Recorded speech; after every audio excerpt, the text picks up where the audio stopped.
भारतीय जनता पार्टीमध्ये मी प्रवेश करणार आहे। तर माझा भाजप प्रवेश दिल्लीला होणार आहे। हे बघा, भारतीय जनता पार्टी हे माझं। नमस्कार, मी रेवती वालझडे। सप्रेम मराठीच्या लोकसभा अपडेट्स मध्ये आपले स्वागत।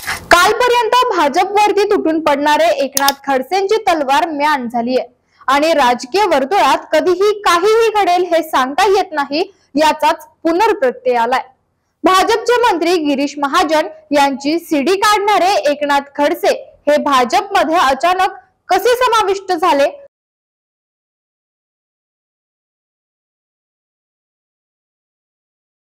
आणि खडसेंच्या अचानक भाजपमध्ये येण्याचे काय परिणाम होतील हेच आपण या व्हिडिओच्या माध्यमातून जाणून घेणार आहोत।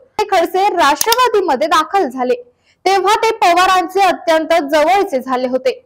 भोसरी जमीन घोटाळ्यात खडसेंवर ईडीची कारवाई लावण्यात आली होती, परंतु तरी देखील सत्ताधाऱ्यांना सोडून राष्ट्रवादीत जाण्याचा निर्णय खडसेंनी तेव्हा घेतला होता। परंतु पुन्हा असं काय झालं की खडसेंनी घर वापसीचा निर्णय घेतलाय? काय कारण असू शकतं या मागचे, बघूयात। उत्तर महाराष्ट्रामध्ये खडसेंना मोठा जनाधार आहे, त्यामुळे भाजपला माधव फॉर्म्युला वापरण्यासाठी एकनाथ खडसे यांची गरज भासली असेल। शिवाय ईडीच्या फेऱ्यापासून सुटका करून घेण्यासाठी स्थलांतर केलंय का, असा देखील सवाल उपस्थित होतोय।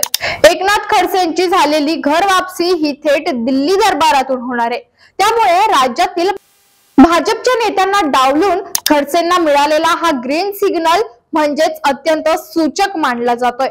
पण आता प्रश्न असा निर्माण झालाय की खडसेंना लोकसभेसाठी स्थान देणारी राष्ट्रवादी आता खडसेंवर कशी आरोप प्रत्यारोप करणार? गेल्या काही वर्षात खडसेंनी भाजपवर केलेल्या आरोपांचं काय होणार? तसेच गिरीश महाजनांवरती केलेल्या वैयक्तिक आरोपांचं आता काय होणार?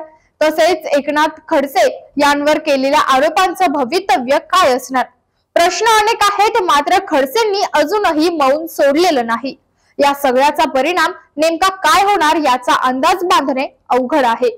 या सगळ्यावर तुम्हाला काय वाटतं? तुमची काय प्रतिक्रिया हे आम्हाला कमेंट सेक्शन मध्ये जरूर कळवा आणि अशाच नवीन लोकसभा अपडेट जाणून घेण्यासाठी फॉलो करा सप्रेम मराठीला।